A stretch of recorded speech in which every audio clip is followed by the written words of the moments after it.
It is time for Max versus Lando to continue. The action in Austria is about to begin as we run the third sprint race of the season with Red Bull on sprint pole at their home event, but there are two McLarens in close proximity. It is round 11 of the Formula One World Championship, and we begin Saturday with a 24-lap sprint race, 4.3 kilometers, 2.6 miles in length. 7 corners that really worry the drivers, maybe even 6. It's officially 10 turns, plenty of elevation.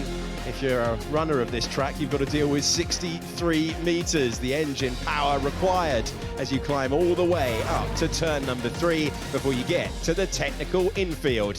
What a beautiful place to go motor racing.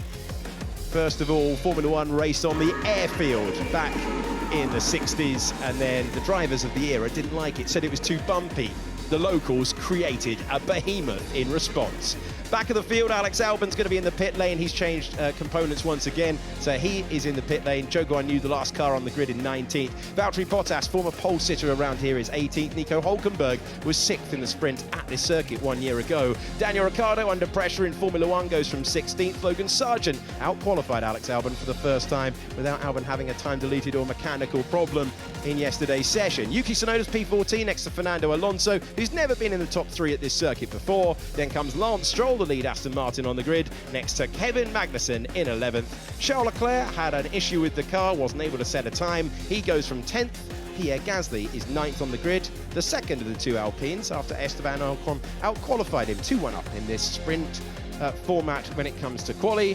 Sergio Perez goes from 7th. Lewis Hamilton is next to Carlos Sainz on the 3rd row of the grid. And then you've got George Russell, who went from 4th to 1st the last time the 5 red lights went out. He's next to Oscar Piastri, who is in P3. And the front row, the usual suspects. It's Lando Norris next to Max Verstappen. Will we get a repeat of the brinkmanship in the opening meters when the lights go out and the race begins?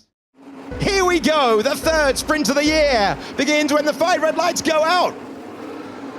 And we are racing and sprinting to turn number 1. Great getaway for Max Verstappen, who maintains the advantage at the front. How brave is Carlos Sainz feeling around the outside? That is a mega way to take 4th place. This is Lance Stroll versus Esteban Ocon, and Stroll finds himself in 10th position. I think that Lando, at the moment, he's looking the tidier, and you can see how he's getting sucked onto the back of that Red Bull. So there won't be an opportunity for Lando unless it's super brave and late up into turn 1. He's going for it! So late on the brakes, but Max Verstappen will go ultra late on the brakes as well. And Oscar Piastri says thank you very much. I'll pull you from the ceiling, but that was brilliant stuff. And as I was teeing it up to say he's not going to have a lunch, he did exactly that. That is brave and brilliant from Norris. Gets his stop. Verstappen sees him coming. This is Carlos Sainz trying to keep both Russell and Hamilton behind. A brave move for Sainz earlier in the Grand Prix, and Russell wants the place back. He's got DRS and he will get the place back on the brakes for 4th position. Daniel Ricciardo going the long way round and improving his position. This is for P16. This is going to be Aston Martin versus Haas. This is going to be Hülkenberg taking 14th place. Big lock-up as he oversent the car there. And the story continues here in Austria for Red Bull and Max Verstappen. Max Verstappen wins the sprint once again. He beats the 2 McLarens home, but it's Oscar Piastri in 2nd place. And Lando Norris provided great overtaking. He risked 1st place. George Russell was 4th, having lost that place to Carlos Sainz at one stage of the Grand Prix. And then Sainz did well to stay ahead of Hamilton. The Mercedes clearly kinder on its tyres. The last of the point scorers, Charles Leclerc and Sergio Perez. Yeah, it was exciting, I think. Tight battle, you know, they were in my DRS, they were pushing hard to make it difficult for me. And yeah, good battles out there. Definitely helped me once I could clear that DRS to see the pure pace of the car and myself, so that definitely helped. But yeah, the sprint made it exciting. You know, you can probably risk a little bit more, even though if you have a bit more tire degradation, there is no pit stop really. So you have to just hang in there. But it was a good race today. Max and Lando made it semi-easy for me. I was hoping they were both going to go a bit wide and I'd get both, but not quite. So yeah, put myself in a good position there. You know, I could see the battle unfolding pretty heavily, and yeah, just put myself in a good spot. Didn't quite I think maybe had one opportunity to try and attack Max myself, but yeah, after that, just didn't quite have the pace. I had a good opportunity. I went for it when I had the chance.